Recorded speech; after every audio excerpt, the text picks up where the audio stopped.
जय सिया राम। आज पुनः एक बार तुलसी रामायण पढ़ने जा रहे हैं और आप सभी लोग उसका लाभ लीजिए। इसके पढ़ने सुनने मात्र से सभी अच्छाइयाँ आती हैं, बुराइयाँ दूर होती हैं। पहली चौपाई तुलसीदास जी लिख रहे हैं। जय जय जय गिरिराज किशोरी, जय महेश मुख चंद्र चकोरी, जय गज बदन खड़ानन माता, जगत जननी दामिन दुई गाता। हे श्रेष्ठ पर्वतों के हिमाचल की पुत्री पार्वती जी, आपकी जय हो। हे महादेव की मुख रूपी चंद्रमा की ओर टकटकी लगाकर देखने वाली चकोरी, आपकी जय हो। हे हाथी के मुख वाले गणेश जी और 6 मुख वाले स्वामी कार्तिक जी की माता, हे जगत जननी, हे बिजली सी कांति युक्त शरीर वाली पार्वती माता, आपकी जय हो। अगली चौपाई। नहीं तो आदि मध्य अवसाना, अमित प्रभाव वेद नहीं जाना, भव भव विभव पराभव करनी, विश्व विमोहिन स्वबस विहरनी। हे माता जी, आप आदि हैं, आपका न मध्य है और न अंत है। आपके असीम प्रभाव वेद भी नहीं जान पाते हैं। आप संसार को उत्पन्न और पालन करने वाली, नाश करने वाली हैं। आप विश्व को मोहित करने वाली हैं और स्वतंत्र रूप से विहार करने वाली जगत जननी माता आप ही हैं। दोहा। पति देवता सुति मह, मात प्रथम तव रेख, महिमा अमित न सकहि कहे, सहस शारदा शेष, सियावर रामचंद्र की जय। पति को इष्ट देव मानने वाली श्रेष्ठ नारियों में माता आपकी प्रथम गणना है। आपकी अपार महिमा को हजारों सरस्वती और शेष जी भी नहीं कर सकते। धन्य हो पार्वती माता जी, कल्याणकारी भव। आगे चौपाई लिख रहे हैं, बहुत ही प्रसिद्ध है। सेवत तो सुलभ फलचारी, बरदायनी पुरारी प्यारी, देव पूज पद कमल तुम्हारे, सुर नर मुनि सब हो सुखारे। इस चौपाई को हम लोग बीच बीच में पढ़ते रहते हैं। जैसे दोहा समाप्त हुआ, चौपाई समाप्त हुआ, उसके अंत में शुरू में देव पूज पद कमल तुम्हारे, सुर नर मुनि सब हो सुखारे।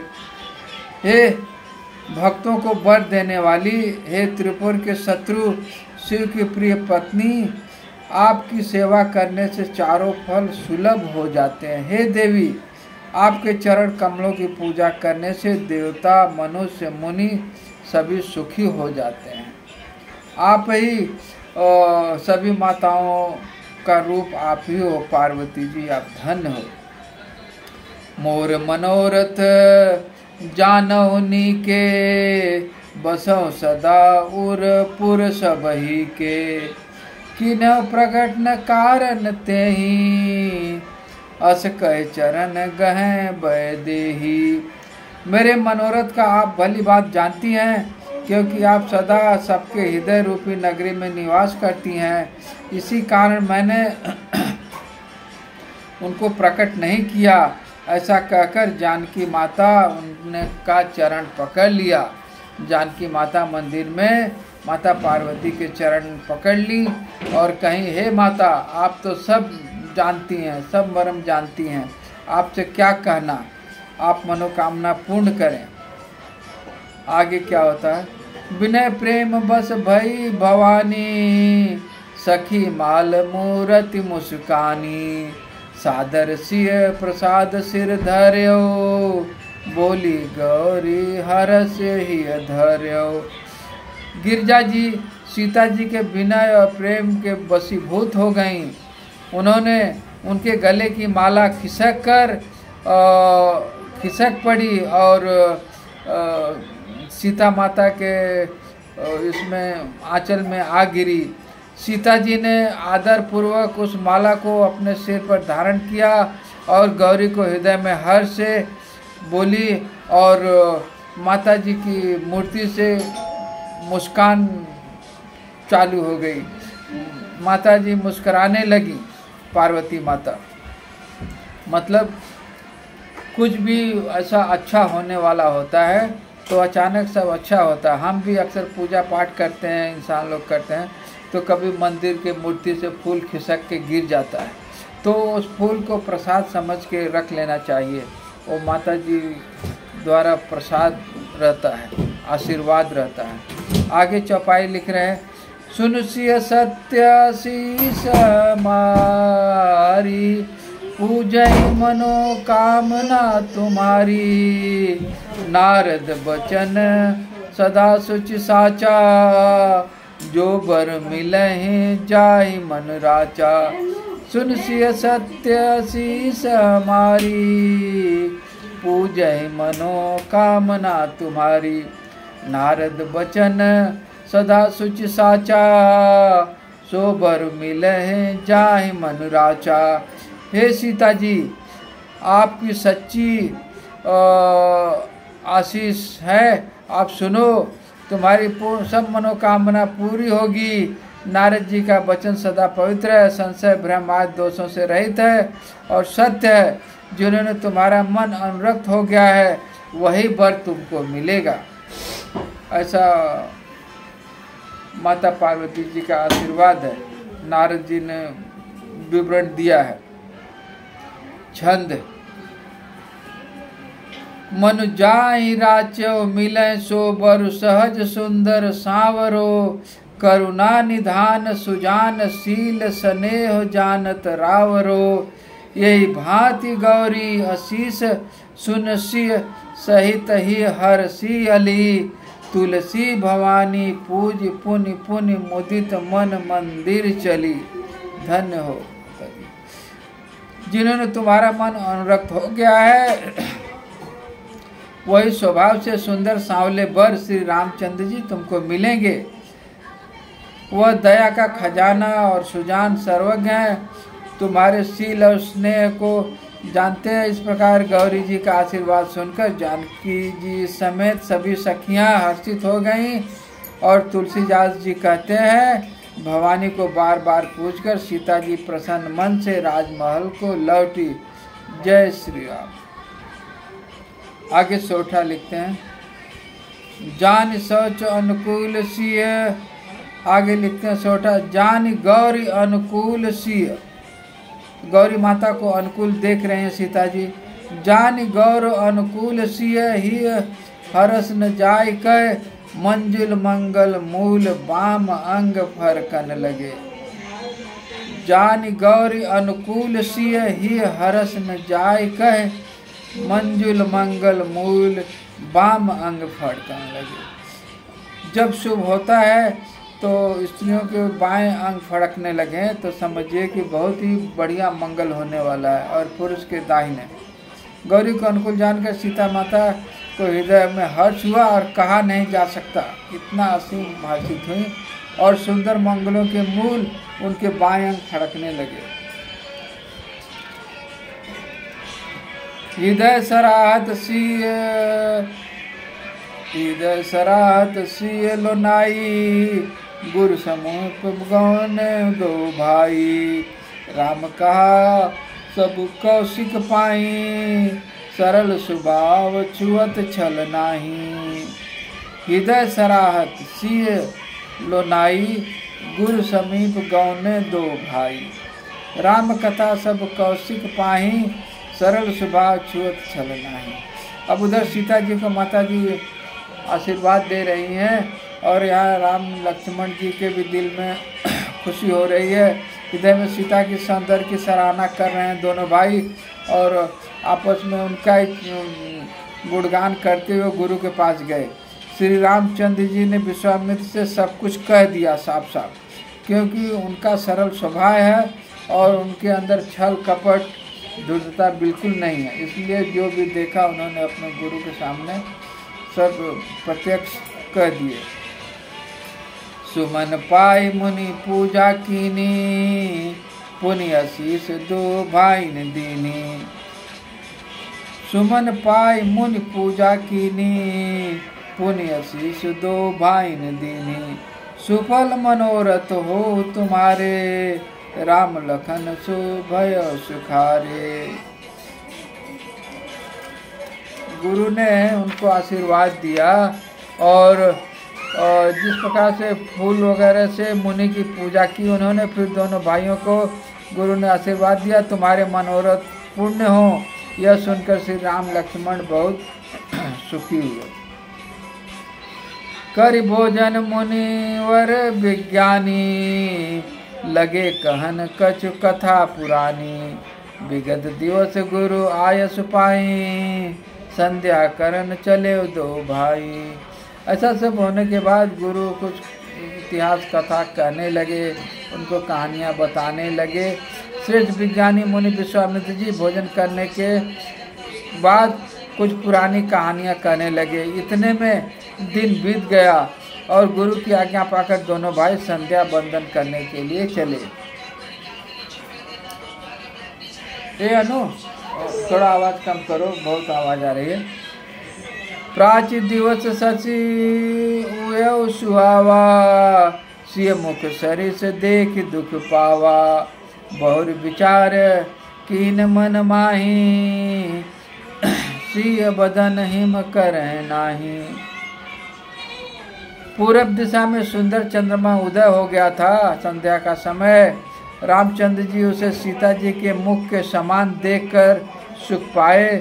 फिर मन से विचार किए कि यह चंद्रमा सीता जी के मुख के समान नहीं है, सीता जी इससे काफी उत्तम है। दोहा। जन्म सिंधु पुनि बंधु विशो, दिन मलिन सकलंक। सिय मुख समता पाव, किम चंद बापुरो रंग। जन्म सिंधु पुनि बंधु विष, दिन मलिन सकलंक। सिय मुख समता पाव, किम चंद बापुरो रंग। खारे समुद्र में तो इनका जन्म, फिर समुद्र से उत्पन्न होने के कारण इनका भाई दिन में मलिन शोभाहीन निस्तेज रहता है, करंकी काले दाग से युक्त है। बेचारा गरीब चंद्रमा सीता जी के मुख की बराबरी कैसे कर पाएगा। आप लोग भी ध्यान से सुनिए, रामायण चल रहा है यहाँ पे। आप लोग ये सब क्या देख रहे हैं? हाँ, आप सुनिए, यहाँ पे रामायण हो रहा है, आप वहाँ फिल्मी गाना सुन रही हैं। हाँ, घटय बढ़य बिरहिन दुखदाई, ग्रसय राव निज सिंध पाई। कोक शोक प्रद पंकज द्रोही, अवगुण चंद्रमा तोही। घटय बढ़य, अब यहाँ चंद्रमा का विवरण है, आप लोग ध्यान से सुनिए। चंद्रमा पूर्णमासी को अच्छा लगता है, फिर कभी कम घटता बढ़ता रहता है। घटय बढ़य बिरहिन दुखदाई, ग्रसय राव जिन संधि पाई। कोक शोक प्रद पंकज द्रोही, अवगुण बहुत चंद्रमा तोही। अनुष्का आवाज कम करो, मोबाइल की आवाज कम करो। आप लोग लेके अंदर जाइए, यहाँ पे रामायण का पाठ चल रहा है, आप लोग सुनिए ध्यान से। फिर यह घटना बढ़ती है और विरहणी स्त्रियों का दुख देने वाले राहु अपनी सानिध्य में इन्हें ग्रस लेते हैं, और चकवी का वियोग शोक देने वाले कमल का बैरी उसे मुरझा देने वाले चंद्रमा तुम में अवगुण है जो सीता में नहीं है। अब सीता जी की उपमा चंद्रमा से की जा रही है। चंद्रमा में काफ़ी दोष है और सीता जी एकदम निर्मल हैं, ऐसा वैदेही विचार कर रहे हैं।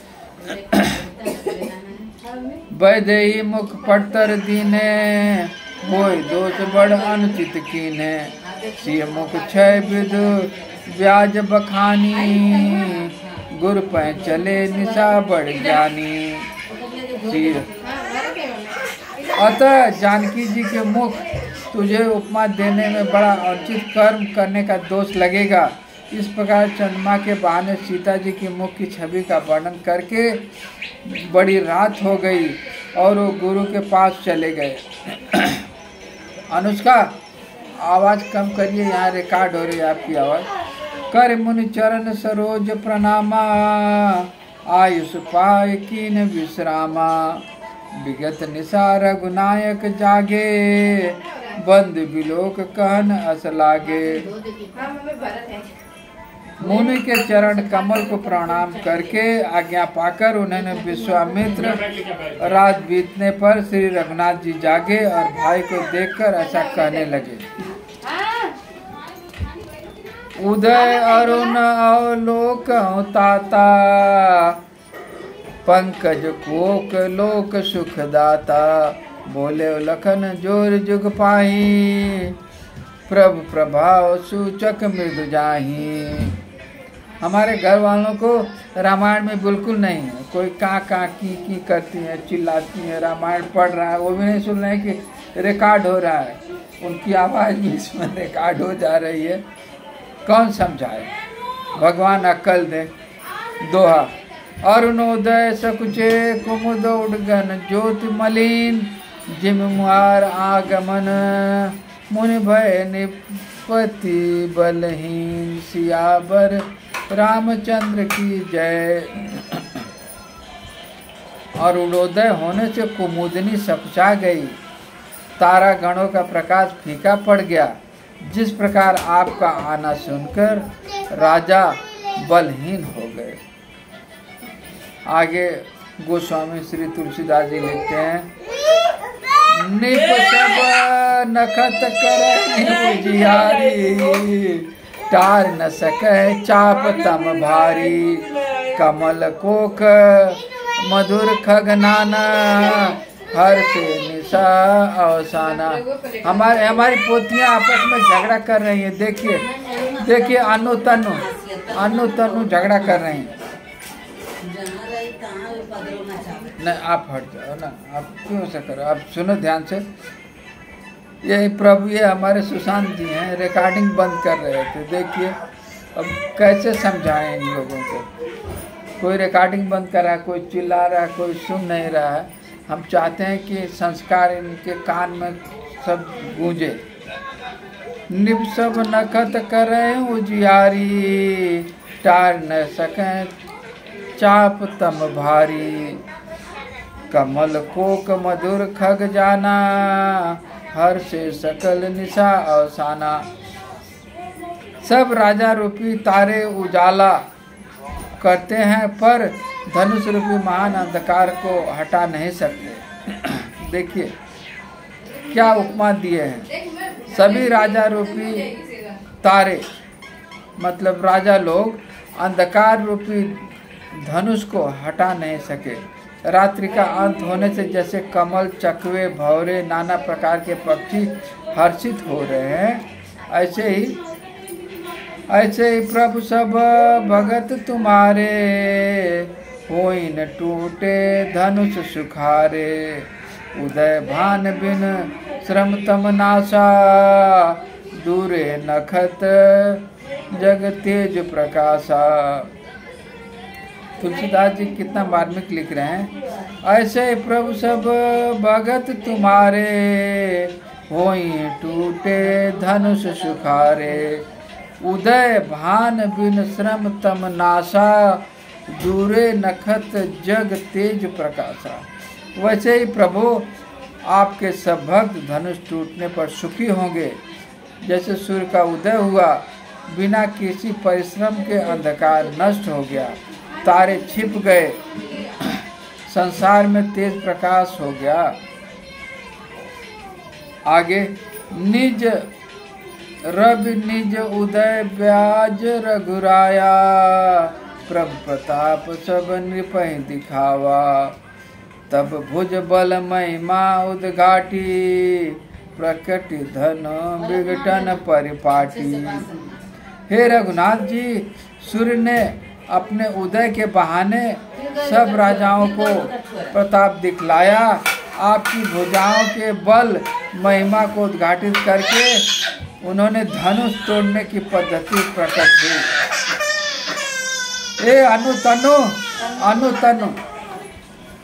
अनु को जरा छुड़ाइए, दोनों झगड़ा कर रहे हैं। बंधु वचन सुनी प्रभु मुस्काने, होय सूरज सहज पुनि नहाने। नित्य क्रिया गुरु पही आए, चरण सरोज सुभग सिर लाए। लेके जाओ उनको, अंदर लेके जाओ। भाई के वचन सुनकर प्रभु मुस्कुराए। फिर स्वभाव से ही पवित्र श्री राम जी सब से निवृत्त होकर स्नान किए और नित्य कर्म करने के बाद गुरु के पास आए। आकर उन्होंने गुरु जी के सुंदर चरण कमलों को सिर नवाया। आप लोग शांति बनाए रहिए। बच्चे हैं, उदंडता करेंगे। सुशांत भी है, उदंडता कर रहा है। आप लोग तो ध्यान से सुनिए। आप लोग के कान में एक शब्द भी अच्छे से चला गया ना तो जिंदगी समझ जाएगी। आगे तुलसीदास जी कहते हैं, सतानंदो तब जनक बुलाए, कौशिक मुनि पै तुरत पठाए। जनक विनय तिन आय सुनाए, हर से बोल लिए दो भाई। जब जनक जी शतक जी को बुलाया और उन्हें तुरंत विश्वामित्र मुनि के पास भेजा और उन्हें आकर विनती सुनाई। विश्वामित्र हर्षित होकर दोनों भाइयों को बुलाए। सतानंद पद बंद प्रभु बैठे गुरु पै जाय, चले तात मुनि कहो तब पठवा जनक बुलाए। सियावर रामचंद्र की जय। जब सतानंद जी के चरणों में वंदना करके प्रभु श्री रामचंद्र जी गुरु के पास जा बैठे, तब मुनि ने कहा, हे तात चलो, जनक जी ने बुलावा भेजा है। मास पारायण 18वां विश्राम, 9वां पारायण दूसरा विश्राम। आगे सीय स्वयंवर की देखने की तैयारी है। सीय स्वयंवर देख्यो जाई, ईस काधव दे बढ़ाई। लखन का जस भाजन सोई, नाथ के पातब जा पर होई। चलकर सीता जी स्वयंवर को देखना चाहिए। देखे ईश्वर किसको बढ़ाई देते हैं। लक्ष्मण जी ने कहा, हे नाथ, जिस पर आपकी कृपा होगी वही बढ़ाई का पात्र होगा। धनुष तोड़ने का श्रेय उसी को प्राप्त होगा। सब लोग भजिया के लिए अनु तल्लु लड़ रहे हैं, उन लोग को दे दो। हर से मुनि सब सुशांत, हर से मुनि सब सुनि बर बानी। दीन आशीष सब सुख मानी।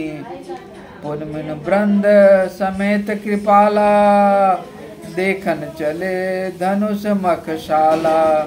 रंग भूमि आए दो भाई, अस सुध सब पूर्वासीन पाई। चले सकल गृह काज विसारी, बाल जुबान जठर नर नारी।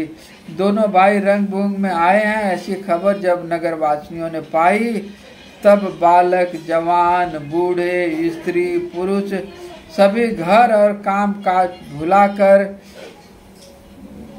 चले उधर देखने के लिए। देख जनक भीर भय भारी, सुच सेवक सब लिए हकारी। तुरत सकल लोगन पै जाहू, आसन उचित देव सब काहू।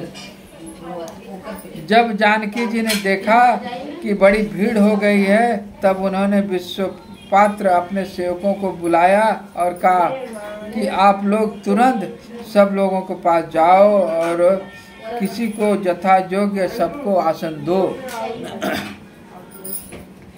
कई मृदु वचन विनीत तीन बैठ, कई मृदु वचन विनीत तीन बैठारे नर नार। उत्तम मध्यम नीच लघु निज निज थल अनुहार। उन्होंने सेवकों को उसे नम्र निवेदन करके जो उचित स्थान जो जैसे थे छोटे बड़े उनको सभी स्त्री पुरुष को सुयोग्य स्थान पर बैठाए। अब आगे क्या होता है देखिए। राजकुंवर त्यहीं अवसर आए, मनोहरता तन छाए। गुण सागर नागर बर बीरा, सुंदर श्यामल गौर शरीरा। अब उसी समय इनका आगमन होता है। उसी समय राजकुमार राम लक्ष्मण वहाँ आए और ऐसे सुंदर मानो साक्षात मनोहरता उनको सिर पर निछावर हो रही है। सुंदर सांवला गोरा उनका शरीर, वे गुणों के समुद्र और चतुर उत्तम वीर हैं। उनकी उपमा भी नहीं दी जा सकती, इतने सुंदर हैं। राम समाज विराजत सुरु, राज समाज विराजत रूरे। उडगन मौजन जुग विदुपुरे, जिनके रही भावना जैसी, प्रभु मूरत देखी तन जैसी। यह भी बहुत प्रसिद्ध चौपाई है। जिनके रही भावना जैसी, प्रभु मूरत तिन देखी जैसी। राजाओं के समाज में ऐसे सुशोभित हो रहे हैं दोनों भाई, मानो तारागण के बीच में दो पूर्ण चंद्रमा विराजमान हो, और जिनकी जैसी भावना थी प्रभु की मूरत उनको वैसी ही दिखाई दे रही है। कोई प्रेम से देख रहे हैं, कोई विपक्षी देख रहे हैं। जो उनके राजा लोग धनुष तोड़ने के लिए आए वो अपना विपक्षी समझ रहे हैं, और बाकी नर नारी उनको अपना हितैषी समझ रहे हैं। जिनकी रही भावना जैसी, प्रभु मूरत तिन देखी तैसी। देख रूप महारण धीरा, मनोवीर रस धरे शरीरा। देखें रूप महारण धीरा, मनोवीर रस धरे शरीरा। डरे कुटिल नृप प्रभु निहारी, मनो भयानक मूर्ति भारी। आगे वही जैसा जाकी रही भावना जैसे, उसी का विस्तार में अर्थ है। महान रणधीर राजा लोग श्री रामचंद्र जी को रूप को देखकर ऐसे भयभीत हो रहे हैं, मानो स्वयं वीर रस शरीर धारण किए हों, और कुटिल राजा प्रभु को देखकर डर गए हों, मानो सभी भयानक, सभी के लिए भयानक मूर्ति हो। रहे असुर छल छोनि प्रवेशा, तिनय प्रभु प्रकट काल सम देखा। पूर्वासिन देखे दो भाई, नर भूषण लोचन सुखदाई।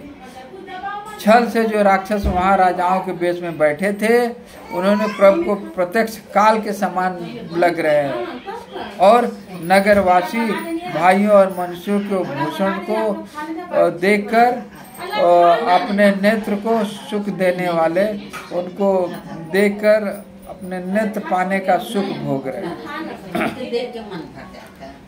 नारी बिलो कह हरसिय, निज निज रुचि अनुरूप। जन सोहत सिंगार धरे, मूर्ति परम अनूप।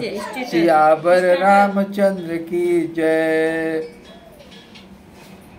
आगे स्त्रियां हृदय में हर्षित होकर अपनी अपनी रुचि के अनुसार उन्हें देख रही हैं, मानो श्रृंगार रस की परम अनुपम मूर्ति धारण किए हुए सुशोभित हो रहे हैं दोनों भाई।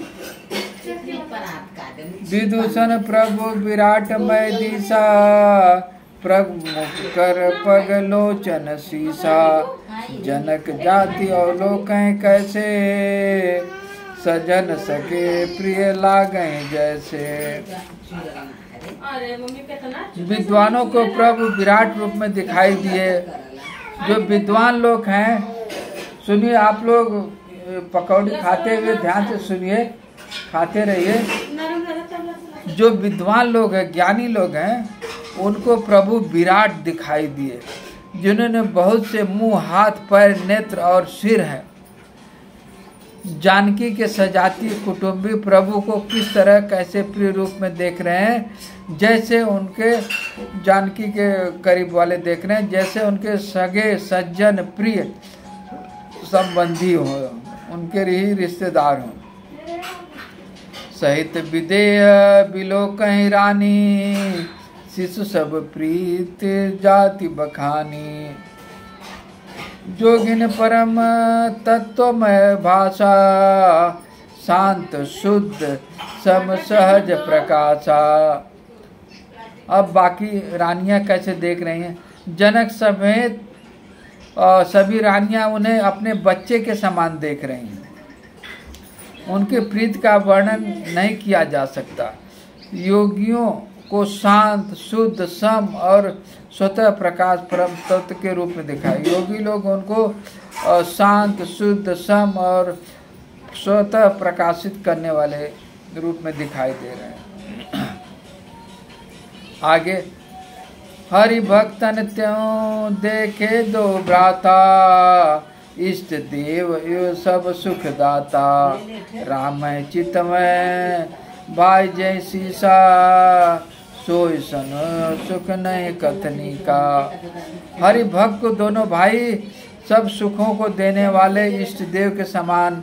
सीता जिस भाव से श्री रामचंद्र को देख रही हैं, वह स्नेह और सुख तो कहने में ही असमर्थ हैं। उर अनुभवती न कह सक सोऊ, कवन प्रकाश कहाँ कवि को। यही विधि रहा जाहि जस भाऊ, ते तस देख कौशल राऊ। उन्होंने स्नेह और सुख का हृदय में अनुभव कर रही हैं, पर वे उन्हें वह कह नहीं सकती। फिर भी कोई कवि उसे किस प्रकार कह सकता है? इस प्रकार जिसका जैसा भाव और कौशलाधीश श्री रामचंद्र जी को वो वैसा ही देख रहा है। राजत राज समाज मो, कौशल राज किशोर। सुंदर श्यामल गौर तन, विश्व विलोचन चौर। ये क्या चकबक चकबक बोल रहे हैं यार? रिकॉर्डिंग चालू है रामायण। सुनिए, ध्यान से सुनिए। आप लोग को किस तरह से समझाएं? शांत से भी बोल सकती हैं आप लोग। हाँ, यहाँ पे रामायण चल रहा है और आप लोग कचर पच कर रहे हैं। सुंदर सांवले और गोरे शरीर वाले, विश्व भर के नेत्रों को चुराने वाले कौशलाधीश के राजकुमार राज समाज में सुशोभित हो रहे हैं।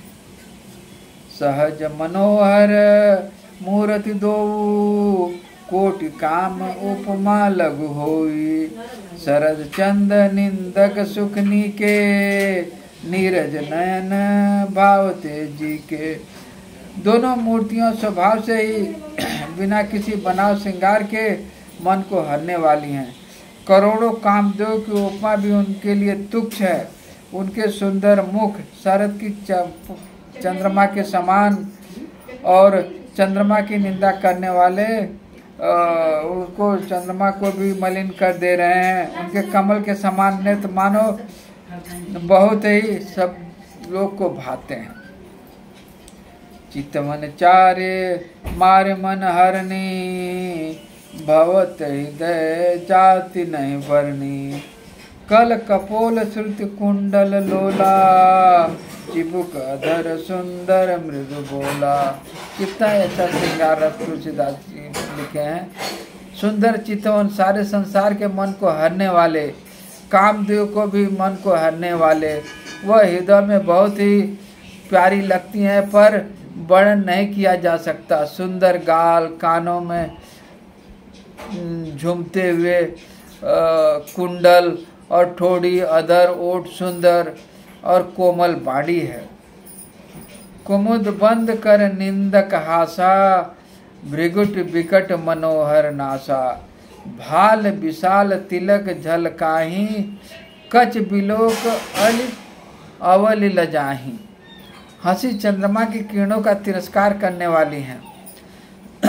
भवें टेढ़ी नासिका मनोहर, ऊंची चौड़े ललाट तिलक झलक रहे हैं, दीप्तिमान हो रहे हैं। काले घुघराले बालों को देखकर भौरों की पक्तियां भी लजा जा रही हैं। उपमा अलंकार। पीत चौतनी शरीर सुहाई, कुसुम कली बीच बीच बनाई। रेख रुचिर कंब कल गीवा, जन त्रिभुवन सुषमा की सीवा। पीली चौकोनी टोपियां सिरों पर सुशोभित हैं, जिनके बीचों बीच में फूलों की कलियां बनाई गई हैं, और शंख के समान सुंदर गोल गले मनोहर 3 रेखाएं हैं, और मानो तीनों लोकों की सुंदरता इसमें समा गई हो। दोहा लिखते हैं तुलसीदास जी। कुंजर मणि कंठा कलित, उरय तुलसी का माल, वृषभ कंद के हर ठमहि, बल निधि बाहु विशाल, सियावर रामचंद्र की जय। उनके हृदय पर गज मुक्तों की माला, सुंदर कंठ में तुलसी की मालाएं सुशोभित हो रही हैं। कंधे बालों के कंधों की तरह ऊंचे और पुष्ट बलिष्ठ हैं। एड़ खड़े होने में शान है, सिंह की तरह है। भुजाएं विशाल एवं बल की भंडार हैं। कट तुनीर पीठ बद बांधे, कर सन धनुष बाम कर कांधे, पीत यज्ञ उपवीत सुहाए, नख सिख मंज महा छबिसाए।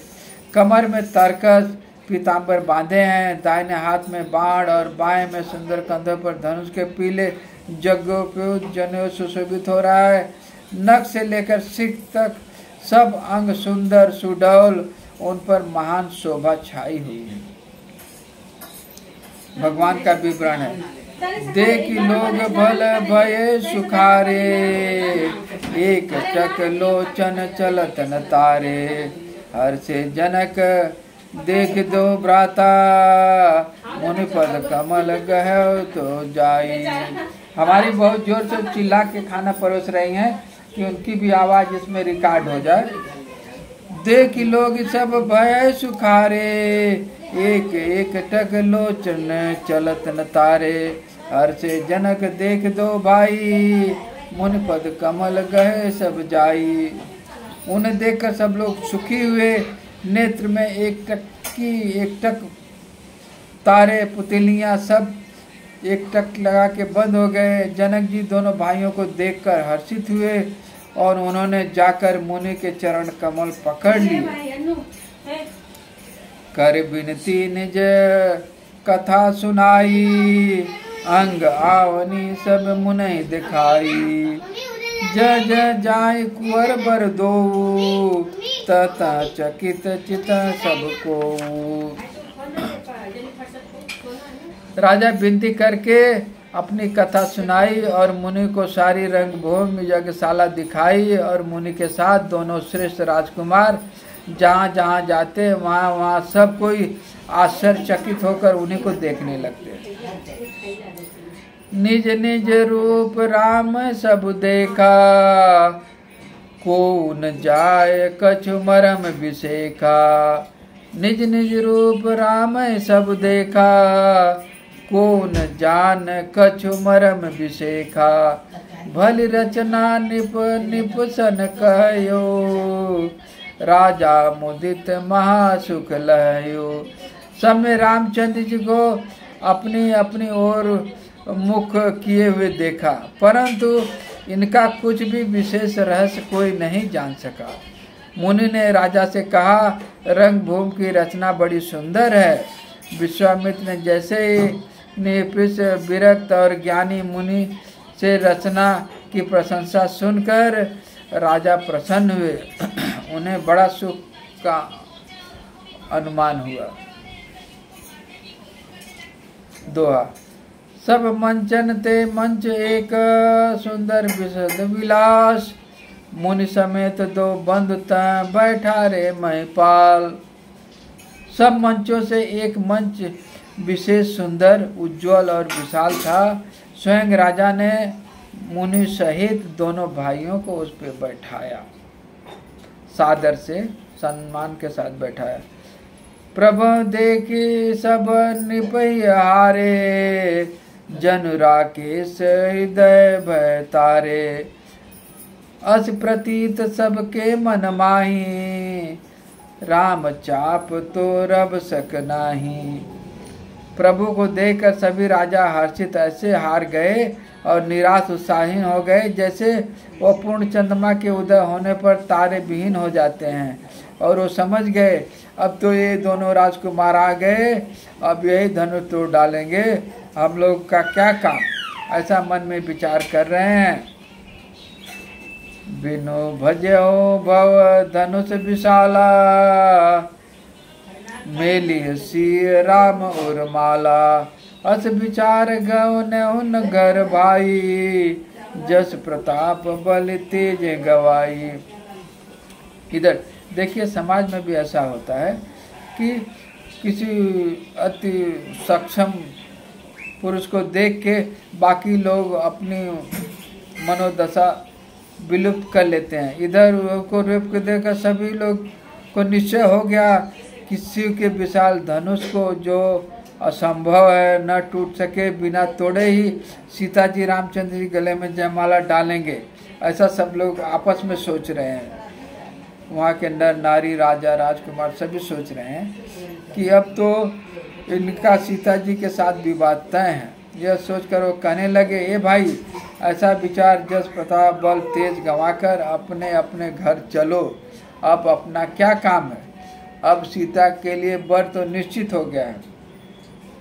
आगे बी से अपर भूप सुनि बानी, जो अविवेक अंध विमानी। बी से अपर भूप मुनि बानी, जे अविवेक अंध अभिमानी। तोरे धनुष ब्याह अवगाहा, बिन तोरे को कुंवर ब्याह। दूसरे राजा कहते हैं जो अविवेकी अंधे हो रहे हैं वो अभिमानी हैं। यह बात सुनकर बहुत आपस में हंसे। धनुष तोड़ने पर भी विवाह होना कठिन है, अर्थात सहज में ही हम जानकी को हाथ से जाने नहीं देंगे, फिर भी बिना तोड़े तो राजकुमार का ब्याह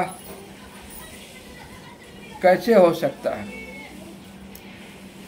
एक बार काल्यो किन हो, सिय हित समर जितब हम सो।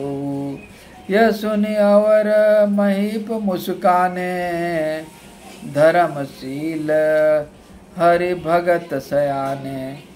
काल ही क्यों न हो, एक बार तो सीता जी के लिए हम उससे ही भिड़ लेंगे।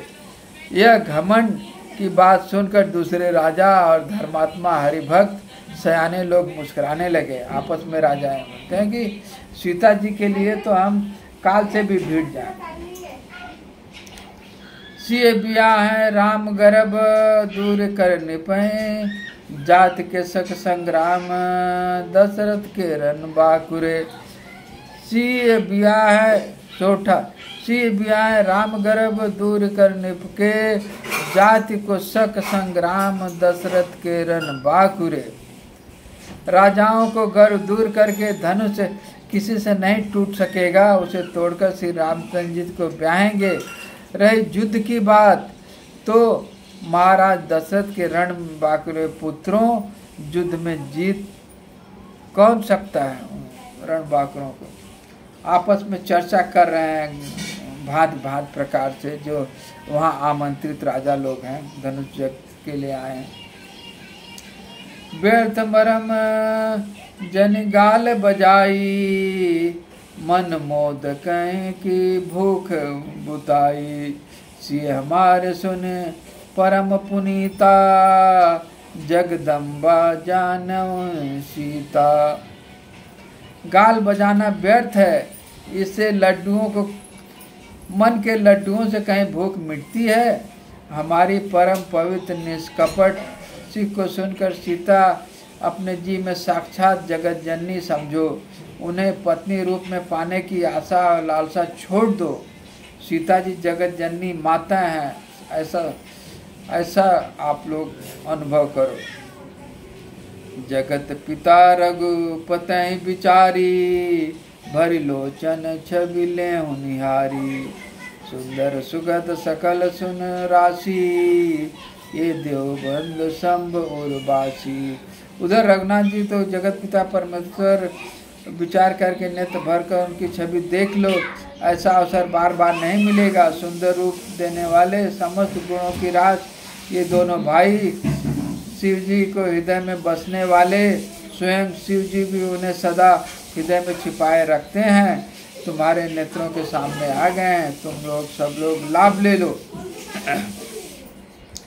सुधा समुद्र समीप बियाई, सुधा समुद्र समीप बियाई, मृग जल निरखी मरम कत धाई। कहूँ जाए जा कहूँ जो भावा, हम तो आज जन्म फल पावा। समीप आए हुए सभी अमृत के समान समुद्र को छोड़कर तुम जगत जननी को पत्नी रूप में पाने का दुस्साहस, मिथ्या मृग तृष्णा को छोड़ दो और जिसको जो अच्छा लगे वह जाकर करो। हम तो श्री रामचंद्र जी का दर्शन करके आज जन्म जन्म का फल पा लिए और जीवन हमारा धन्य हुआ। अस कहे भले भूप अनुरागे, अनूप बिलोचन लागे। अस कहे भले भूप अनुरागे, रूप अनूप बिलोकन लागे।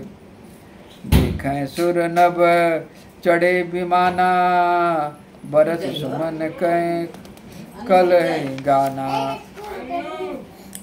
ऐसा कहकर अच्छे अच्छे राजा प्रेम मगन होकर श्री रामचंद्र जी के अनुरूप को देखने लगे। और मनुष्य की तो बात ही क्या, देवता लोग आकाश में अपने विमानों को रोक रोक कर यह दृश्य देखकर सुंदर गान करते हुए फूल बरसा रहे हैं। धन्य हो तुलसीदास जी। जान सुअवसर सिंह तब पठई जनक बोलाय, चतुर सखी सुंदर सकल सादर चली लवाय। तब सुअवसर जानकर जानकी ने सीता जी को बुलावा भेजा और जनक जी ने, अब जब योग समय आ गया तो जनक जी ने सीता जी को बुलावा भेजा और चतुर और सुंदर सखियों के ने उन्हें आदर पूर्वक लिवा के आई। सिय शोभा नहीं जाय बखानी, जगदम्बिका रूप गुण खानी। उपमा सकल मोह लग लागी, प्राकृत नारी अंग अनुरागी। तुलसीदास जी क्या लिखते हैं अवधी भाषा में, सिय शोभा नहीं जाय बखानी, जगदम्बिका रूप गुण खानी। उपमा सकल मोह लग लागी, प्राकृत नारी अंग अनुरागी। रूप और गुणों की खान जगत जननी जानकी जी की शोभा का वर्णन नहीं हो सकता। उनके लिए काव्य उपमाएं सभी तुच्छ हैं, क्योंकि वे लौकिक स्त्रियों के अंगों के अनुराग रखने वाली, अर्थात वे जगत की स्त्रियों के अंगों को दी जाती काव्य की उपमाएं सब त्रिगुणात्मक माइक जगत से ली गई हैं और भगवान स्वरूप शक्ति श्री जानकी अप्राकृतिक चिन्मय अंगों के लिए प्रयुक्त करना अपमान के बराबर है और उपहासास्पद है। इसलिए जानकी जी की उपमा असंभव है, इतनी सुंदर सुशील थी। सिय बरन ते उपमा दे कुबिकाया, सिय बरन ते उपमा दे कुकबि कहाय अजस सोले। जो पटरियत सिय राम सिय जम अस जुबित कहाँ कमनी। सीता जी के वर्णन की उपमाओं को देखकर कौन कुकवि कहलाएगा और यश का भागी बनेगा। अर्थात सीता जी के लिए उपमाओं का प्रयोग करना कवि को पद से मुक्त करना है, अर्थात उनकी उपमा दी ही नहीं जा सकती। साथ ही सीता जी की तुलना की जाए तो जगत में ऐसी सुंदर ज्योति है ही कहाँ जिसकी उपमा उनसे दी जाए। जगत जननी। आगे, गिरा मुखर तन अरद भवानी, रति अति दुखित अतनु पति जानी। बिच बारनी बंद प्रिय नहीं, कहें रमा सम किम वैदेही। सारी संसार की स्त्रियों की बात ही क्या, देवताओं की स्त्रियां भी यदि देखा जाए तो हमारी अपेक्षा कहीं अधिक दिव्य और सुंदर, तो उनसे सरस्वती और बहुत बोलने वाली उनकी पार्वती अर्धांगिनी अर्थात अर्ध नारी के रूप में, अर्धनारीश्वर के रूप में आधा अंग स्त्री का और शेष अंग पुरुष का शिव जी का। कामदेव की स्त्री रति पति के बिना शरीर अनंग जानकर बहुत दुखी रहती हैं, और विष और मध्य जैसे समुद्र से उत्पन्न होने के नाते प्रिय भाई उन लक्ष्मी जी के समान तो जानकी जी को कैसे कहा जाए।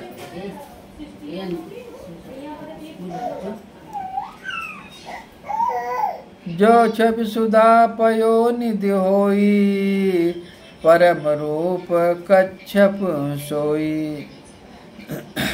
शोभा जनु मंदर सिंगारू, मथय पान पंकज निज मारू। जिन लक्ष्मी की बात ऊपर कही गई है वे निकली कैसे हैं? खारे समुद्र से।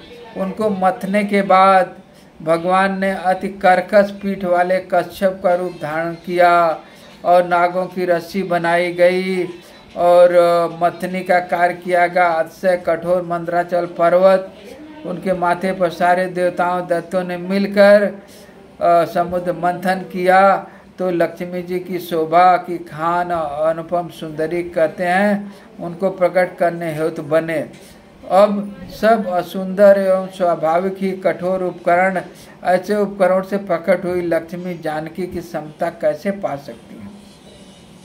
हाँ, इसके विपरीत यदि छवि रूपी अमृत का समुद्र हो और परम रूप कच्छप हो, शोभा रूपी रस्सी हो, श्रृंगार रस पर्वत हो और उसकी छवि समुद्र हो, तो स्वयं कामदेव अपने कमल कर से मथे तो लक्ष्मी जी संभव है। दो ये विदुपजय लक्ष्य जब सुंदरता सुख मूल, तब सपोप सचेत कभी कहीं सी समतूल। इस प्रकार का संयोग होने पर जब सुंदरता और सुख की मूल लक्ष्मी उत्पन्न हो तो कभी उसे सुंदर संकोच के साथ सीता के समान कहेंगे। अर्थात भावार्थ है, जिस सुंदरता के समुद्र को कामदेव मथेगा वो सुंदरता भी प्राकृत लौकिक सुंदरता होगी, क्योंकि कामदेव स्वयं त्रिगुणमयी प्रकृति का ही विकार है। अतः सुंदरता को मत कर प्रकट हुई लक्ष्मी जी उपयुक्त लक्ष्मी जी की अपेक्षा कहीं अधिक सुंदर और दिव्य होने पर होगी प्राकृत सी। अतः वे साथ में जानकी की तुलना करना कवि के लिए बड़े संकोच की बात है। जिस सुंदरता से जानकी जी का दिव्य अति दिव्य परम दिव्य विग्रह बना है वह सुंदरता प्रयुक्त सुंदरता से भिन्न अप्राकृतिक और वस्तुतः लक्ष्मी जी को प्राकृतिक रूप से यही है, कामदेव के मथने से नहीं आ सकती, वह जानकी स्वरूप ही है, अतः भिन्न नहीं उपमा दी जाती है। परंतु वस्तु के साथ अतिरिक्त जानकी जी प्रकट हुई, वह स्वयं महिमा से उन्हें प्रकट करने के लिए भिन्न उपकरण की अपेक्षा नहीं, अर्थात शक्ति शक्तिमान अभिन्न अद्वैत तत्व अद्वैय अनुपमेय यह गूढ़ दार्शनिक तत्व भक्त शिरोमणि कवि अभूतोष पाताल के द्वारा बड़ी सुंदरता से व्यक्त किया। ये तो रहा सीता जी का विवरण।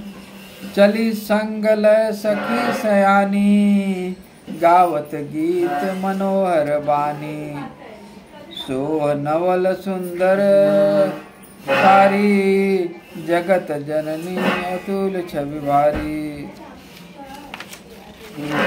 अब करते हैं।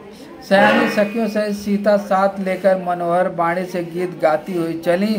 सीता जी के नवल शरीर पर सुंदर साड़ी सुशोभित हो रही है। जगत जननी महान छवि उनकी अतुलनीय है।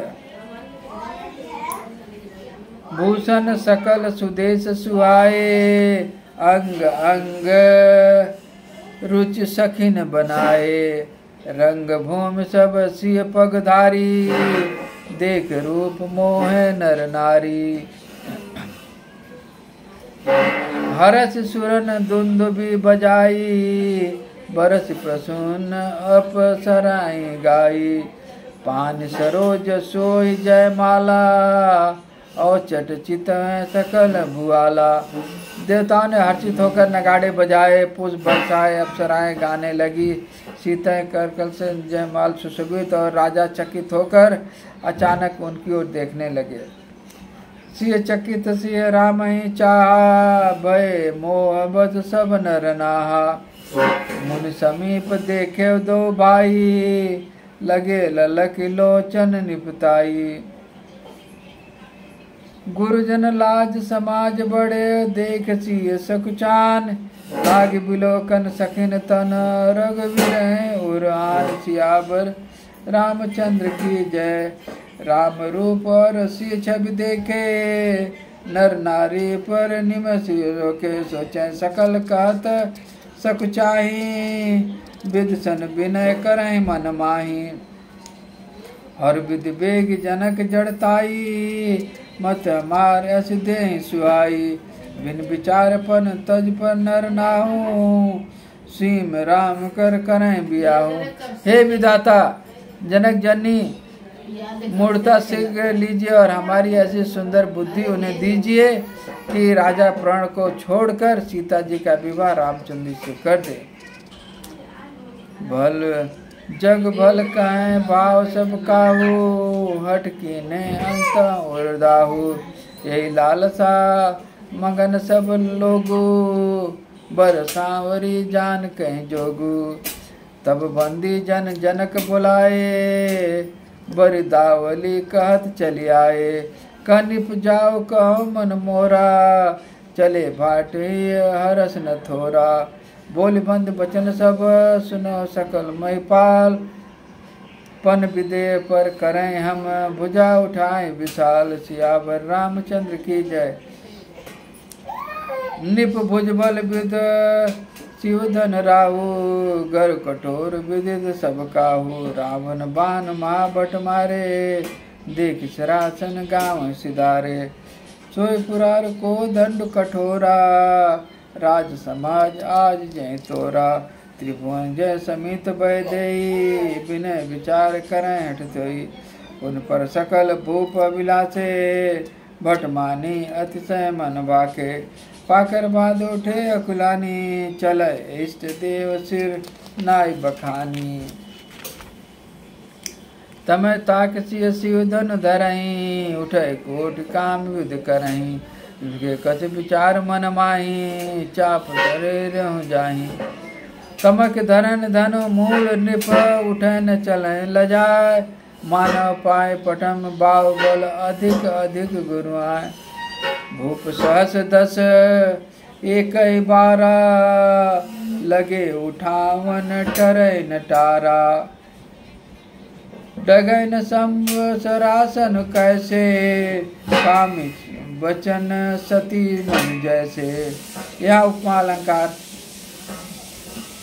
तब 10,000 राजा एक ही बार धनुष को उठाने लगे। वह भी उनसे टाले नहीं, टला, हिला ही नहीं। शिव जी का धनुष डिगा ही नहीं। जैसे कामी पुरुष वचनों के सती का मन कभी चलायमान नहीं होता, उस तरह से शिव जी का धनुष डगमग नहीं हुआ। सब निप भय जोग उपहासी, जैसे बिन विराग सन्यासी। करत विजय वीरता भारी, चले चाप कर सतहारी। श्रीहति भय हर ही राजा, बैठे निज निज गाय समाजा। निपय बुलोक जनक अकुलाने, बोले बचन रोष अनुनाने। दीप दीप भूपति नाना, आए सुन सोपन उठाना। देव धनुष धर मनुज शरीरा, विपुल वीर आए रणधीरा। कुरय मनोहर विजय बड़े, कीरत अति कमनीय। पावन निहार वंश रच धनुषी, सियावर रामचंद्र की जय। कहो काय भालु न भावा, काव न शंकर चाप चढ़ावा। अभी